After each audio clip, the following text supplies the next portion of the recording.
Avengers itu apaan sih artinya? Itu kalimat saya pagi tadi ketika sarapan. Begini ayah, anak saya yang bungsu yang baru 12 tahun mencoba memberi jawaban versi dia. Dia melanjutkan, kalau ayah dizolimi lalu ayah melakukan tindakan balasan langsung, itu ayah melakukan revenge namanya. Ini dark justice ya ayah. Ayah balas langsung sendiri. Kalau ayah nggak bisa balas, lalu aku yang membalas perilaku zolim orang ke ayah, itu aku namanya Avengers. Kalimat itu cukup menyentak saya. Lumayan juga diajari anak zilenial ini. Straight to the gut, langsung tonjok perut. Dia melanjutkan, jadi ide-ide ayah di sosmed kalau banyak yang bergerak lalu membuat kekuatan melawan Thanos dunia, mereka adalah Avengers di dunia nyata.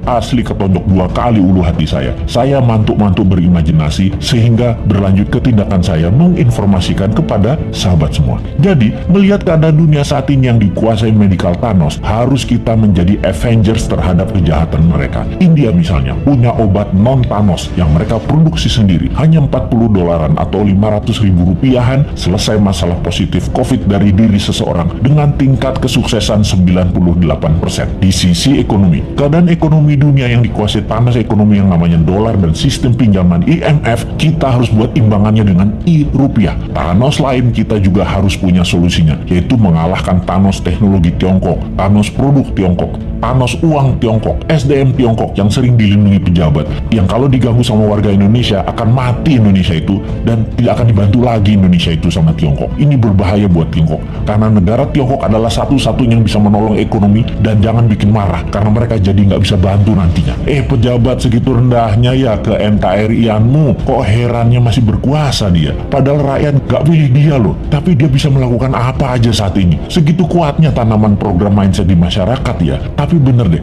saat ini buzzer banyak yang japri DM ke Bosman untuk tobat, bahwa setelah keluarga mereka banyak terpapar COVID dan bahkan meninggal, mereka mikir juga untuk selamanya menjadi corong semu kebenaran. Waduh, bahaya ini kalau lover jadi hater. Kita tidak boleh membenci saudara sebangsa. Kita hanya mengingatkan perilakunya buzzer yang menjadi ancaman integritas dengan produknya membenci sesama anak bangsa. Kita harus sudahi. Para buzzer, tobat. Andalah pemecah belah kesatuan NKRI. Juga mereka di sekeliling pejabat di istana yang parnoan karena tidak ingin sisi lain anak bangsa dapat porsi, menjadi pembisik pejabat dengan memberikan informasi untuk membenci kelompok yang menjual agama. Dan ini adalah generalisir yang berbahaya. Pendekatan solusi tersering dengan kekerasan itu juga harus disudahi. Ini bisa semakin meruncing perbedaan dan ini menunjukkan ketidaknegarawanan pejabat serba bisa itu. Karena apa-apa dia yang ditugaskan untuk menyelesaikan harusnya dirangkul. Harusnya anak itu kalau salah jangan dimarahi atau dihukum, tetapi dirangkul. Pak Harto sukses selama 32 tahun itu, tidak anti pemuda angkatan 6667, tidak anti angkatan 72, 73, 74, semua dirangkulnya bahkan dijadikan menterinya. Pak Harto lupa aja mengadopsi angkatan 96, 97, 98, biar dia jadinya. Merangkul dan memberikan jabatan sesuai kompetensi,